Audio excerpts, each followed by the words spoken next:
পাঠশালা Bangla YouTube চ্যানেলে তোমাদের স্বাগত জানাই। আজকে ক্লাস 7-এর একটি কবিতা স্মৃতিচিহ্ন কামিনী রায়ের লেখা এই কবিতা থেকে প্রশ্ন উত্তরগুলো তোমাদের সঙ্গে আলোচনা করছি। প্রথমে দেখো, নিচের প্রশ্নগুলির সংক্ষিপ্ত উত্তর দাও। এখানে যে প্রশ্নগুলো রয়েছে 5খানা প্রশ্ন, এগুলোর উত্তর আমি ভিডিওর শেষে তোমাদের দিয়ে দিচ্ছি। এরপরে নিচের বিবৃতিগুলির মধ্যে যেগুলি ঠিক তাদের পাশে রাইট চিহ্ন, আর যেগুলি ভুল তাদের পাশে কাটা চিহ্ন দাও। ইট পাথরে গড়া সৌধ কাউকে চিরস্মরণীয় করে রাখে না।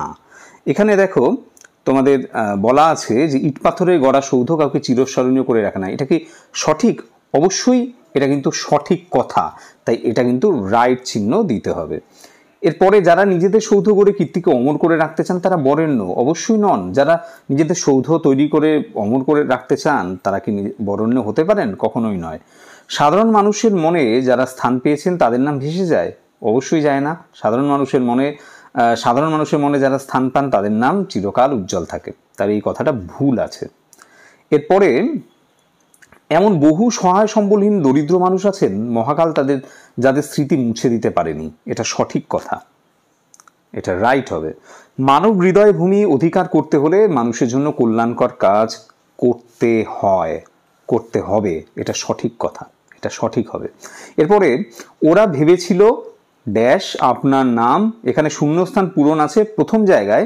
ওরা ভেবেছিল মনে, এখানে মনের কথাটা লিখতে হবে। ওরা ভেবেছিল মনে। তারপরে মনোহর, তারপরে বলেছে মনোহর হর্মরূপে, এখানে মনোহর হর্মরূপে হবে।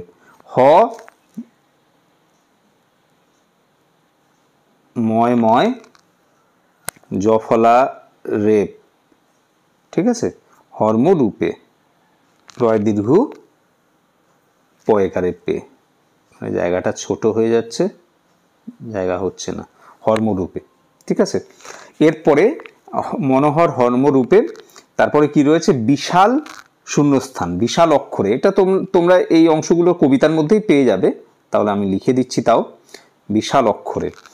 তারপরে যে অংশটা রয়েছে ইষ্টক প্রস্তরে, এখানে প্রস্তরে হবে, পদফলা দন্তাশয়তয় বয়শূন্য রয়েকার, ইষ্টক প্রস্তরে। তারপরে যে অংশটা রয়েছে রচি চিরদিন তরে, এখানে হবে তরে, ত বয়শূন্য রয়েকার, তরে। আর রেখে যাবে, শেষ অংশটা হবে যাবে, অন্তের জয়াকার বয়কারে বে, যাবে। এরপরে বিপরীত শব্দ লেখো। এখানে দেখো কয়েকটা বিপরীত শব্দ তোমাদের জন্য দিয়ে দিয়েছে।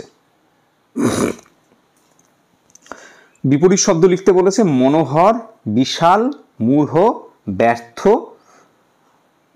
ইত্যাদি ইত্যাদি। প্রথমে যে মনোহর রয়েছে, মনোহর শব্দের বিপরীত হলো কুৎসিত। কুৎসিত কয়রস্যু খণ্ডের ত দন্তা শয়রস্যি ত। আমি বানানগুলো বলে দিচ্ছি।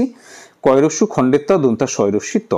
বিশাল মানে বিশাল বড়, এর বিপরীত হলো ক্ষুদ্র।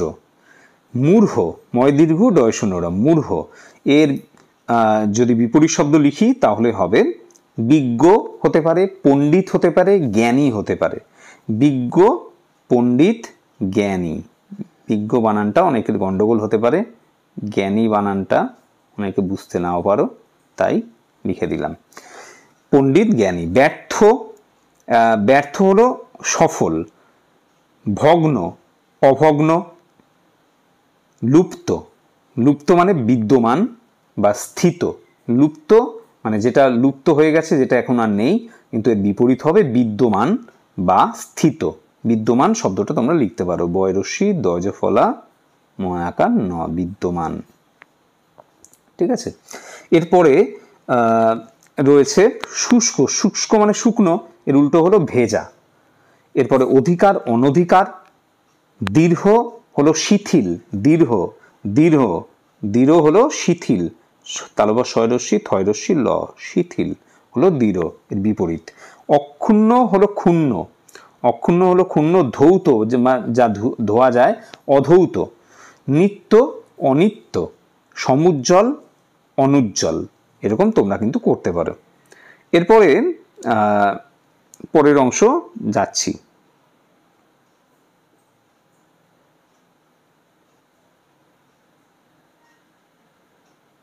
এগুলো মুছে দিলাম। এরপরে চলে যাচ্ছি নিচের বিশেষণগুলিকে বিশেষণে আর বিশেষণগুলিকে বিশেষ্যে রূপান্তর করো।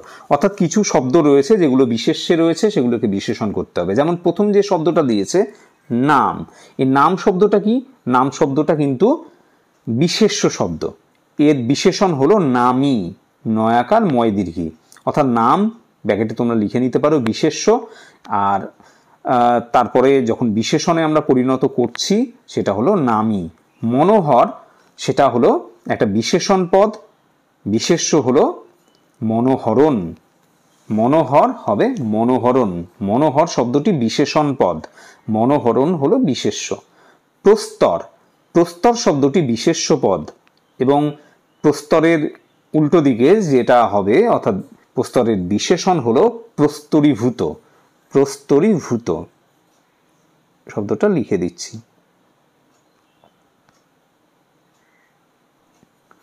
প্রস্তরীভূত। মূঢ়, মূঢ় হলো মূঢ়তা, মূঢ় একটা বিশেষণ পদ, মূঢ়তা হলো বিশেষ্য পদ। ব্যর্থ, ব্যর্থ বিশেষণ পদ, ব্যর্থতা হলো বিশেষ্য পদ। ভগ্ন একটা বিশেষণ পদ, ভগ্নর বিশেষ্য হলো ভঙ্গ, ভ উময় গয় ভঙ্গ।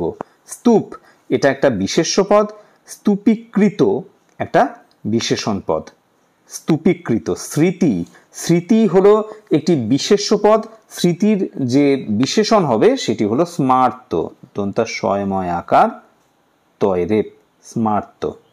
রক্ষা, রক্ষা একটি বিশেষ্য পদ, রক্ষা হবে রক্ষিত, রক্ষিত একটা বিশেষণ পদ। মানব, মানব একটি বিশেষ্য পদ, মানবিক হলো একটি বিশেষণ পদ। হৃদয়, হৃদয় হলো একটি বিশেষ্য পদ, হৃদয়ের বিশেষণ হলো হার্দিক, হার্দিক শুভেচ্ছা আমরা বলি না, হৃদয় থেকে যে শুভেচ্ছা বেরোয়। প্রতিষ্ঠা, প্রতিষ্ঠা একটি বিশেষ্য পদ, প্রতিষ্ঠিত একটি বিশেষণ পদ। দৃঢ়, দৃঢ় দৃঢ়তা, দৃঢ় হলো বিশেষণ পদ, দৃঢ়তা হলো বিশেষ্য পদ।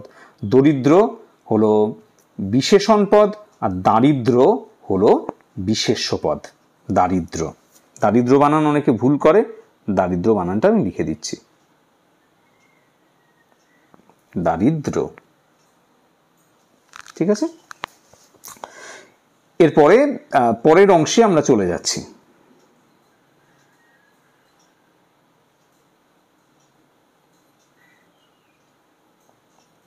পাঁচের যে প্রশ্নগুলো রয়েছে নিচের শব্দগুলিকে বাক্যে ব্যবহার করো, অর্থাৎ বাক্য রচনা করতে বলা হয়েছে। অক্ষর, চিরদিন, স্মৃতি, মানব, রক্ষা, অধিকার, সম্বল, প্রতিষ্ঠা, এগুলো বাক্য গঠনগুলো আমি করে দিচ্ছি তাড়াতাড়ি ভিডিও বানানোর জন্য। আমি খুব সহজে তোমাদের কাছে ব্যাখ্যা করে দিয়ে প্রশ্ন উত্তরগুলো তৈরি করছি। অক্ষর, জীবনে চলতে গেলে প্রতিটি মানুষেরই সাধারণ অক্ষর জ্ঞান প্রয়োজন, জীবনে চলতে গেলে প্রতিটি মানুষেরই সাধারণ অক্ষর জ্ঞান প্রয়োজন, এটা তোমরা লিখতে পারো। চিরদিন, চিরদিন কাহারও সমান নাহি যায়, চিরদিন কাহারও সমান নাহি যায়। স্মৃতি, স্মৃতি সততই সুখের, স্মৃতি সততই, সততই বানানটা নিয়ে তোমাদের সমস্যা থাকতে পারে, আমি লিখে দিচ্ছি সততই, অর্থাৎ সবসময়, সততই শব্দের অর্থ সবসময়। স্মৃতি সততই সুখের।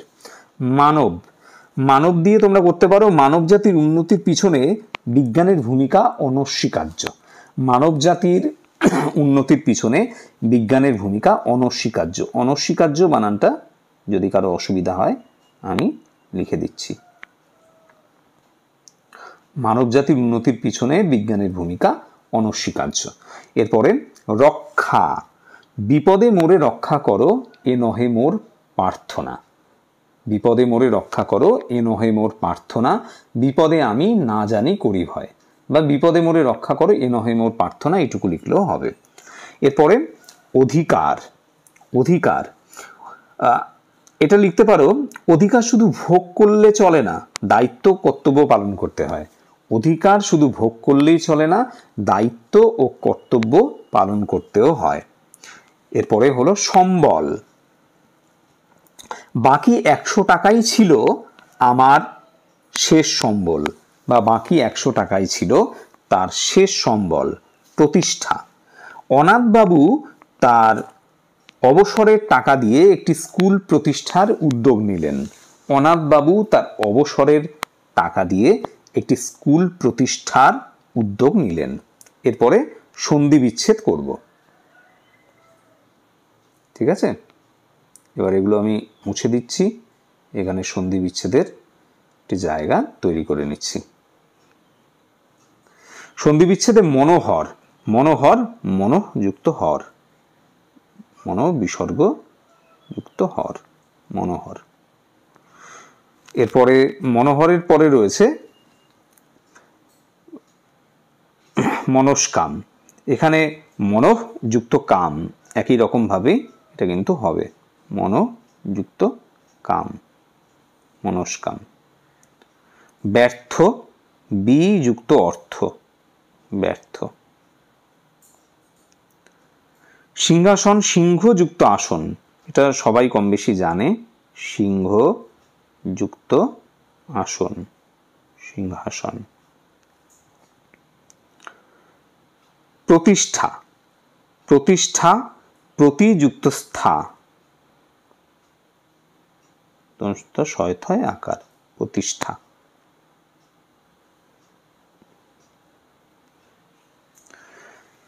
এরপরে যেটা রয়েছে সমুজ্জ্বল, সম দন্ত স ময় হসন্ত, সম যুক্ত উৎ যুক্ত জল, অশ্রু খণ্ডেত্তা যুক্ত জল, দুইবার জয় বয় ল, জল।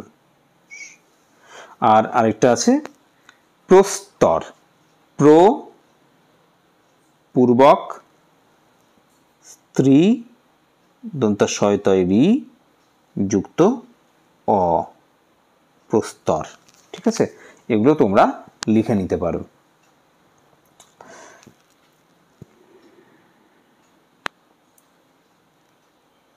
এরপর নিচের শব্দগুলির গদ্য রূপ লেখুন, অর্থাৎ গদ্যে কি হবে সেটা লিখতে হবে। আপনার হবে নিজের, রচি মানে রচনা করি, তরে মানে জন্য, অর্থাৎ সকলের তরে সকলে আমরা মানে সকলের জন্য সকলের আমরা, কবিতার ভাষার তরে, কিন্তু গদ্যে লিখলে হবে জন্য।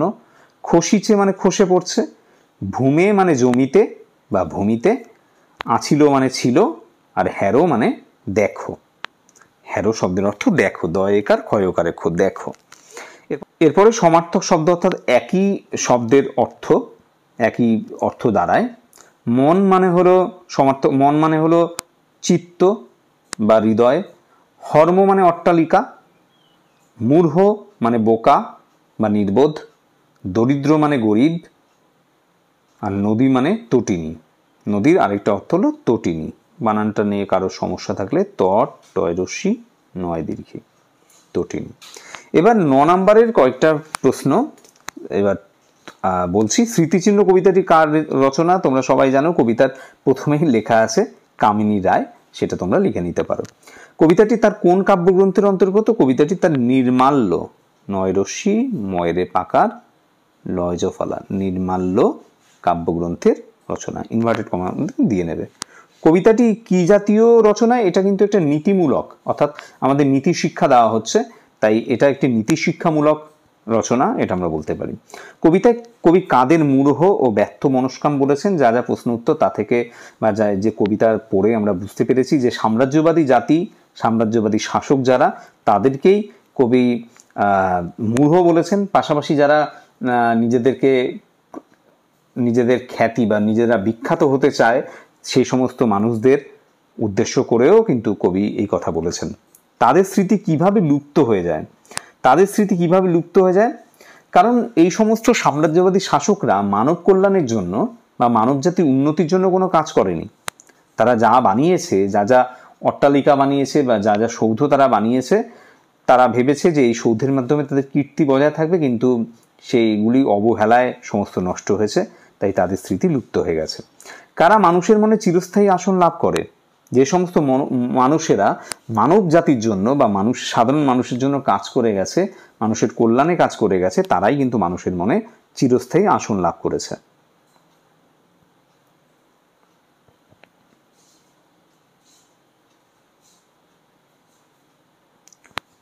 কালকে কবিতায় কিসের সঙ্গে তুলনা করা হয়েছে? কাল কথার অর্থ অবশ্যই সময়। এই কালকে কবিতায় নদীর যে প্রবহমানতা অর্থাৎ নদীর যে বয়ে যাওয়া, জলের স্রোতের যে বয়ে যাওয়া তার সঙ্গে তুলনা করা হয়েছে। কবিতা শুষ্ক তৃণ বলতে সাম্রাজ্যবাদী যে সমস্ত জাতি, সাম্রাজ্যবাদী যে সমস্ত শক্তি, তাদের কথা, তাদের নামের কথা কিন্তু বলা হয়েছে। এরপরে 10-এর প্রশ্ন উত্তরগুলো আমি তৈরি করে দিয়েছি, 10-এরগুলো, এবং একদম প্রথমে যে 5খানা প্রশ্ন সেগুলো তোমাদের সঙ্গে আলোচনা করছি। মানুষদের জীবন কথা আমরা পাঠ করে থাকি কেন? আমাদের জীবন পথে আমরা কোন জিনিসটা গ্রহণ করব আর কোনটা বর্জন করব তা স্থির করতে পারি না। আমরা দিশাহীন হয়ে পড়ি। মহৎ মানুষের জীবন কথা পাঠ করলে আমরা জীবনে চলার সঠিক পথের দিশা লাভ করতে পারি। তাদের কর্মপন্থা থেকে আমরা প্রেরণা লাভ করি, যা আমাদের জীবনে এগিয়ে যেতে সাহায্য করে। অত্যাচারী কোন কোন সাম্রাজ্যলোভী জাতির কথা তুমি ইতিহাসে পড়ে জেনেছ? অত্যাচারী সাম্রাজ্যলোভী যে জাতির কথা আমি ইতিহাস পড়ে জেনে এনেছি, যারা বিভিন্ন সময় ভারতবর্ষে আক্রমণ করেছিল, ভারতবর্ষের সাম্রাজ্য বিস্তারে উদ্যোগী হয়েছিল, তারা হলো শক, হুন, পাঠান, মোগল, ইংরেজ প্রভৃতি জাতি। অতীত ইতিহাসে ধূসর হয়ে আসা কোন স্মারক, সৌধ, মিনার তুমি দেখেছ? অতীত ইতিহাসে ধূসর হয়ে আসা যেসব সৌধ, স্মারক, মিনার আমি দেখেছি সেগুলো হলো Taj Mahal, Qutub Minar, Victoria Memorial, red fort ইত্যাদি। তোমার দৃষ্টিতে কাদের কথা সমাজের সকলের চিরকাল মনে রাখা উচিত? জনকল্যাণে, পরহিতে যারা নিজেদের জীবন উৎসর্গ করেছিলেন, মানবজাতির মঙ্গলের জন্য যারা চিরকাল কাজ করে গেছেন, তাদের কথা সমাজের সকলের চিরকাল মনে রাখা উচিত।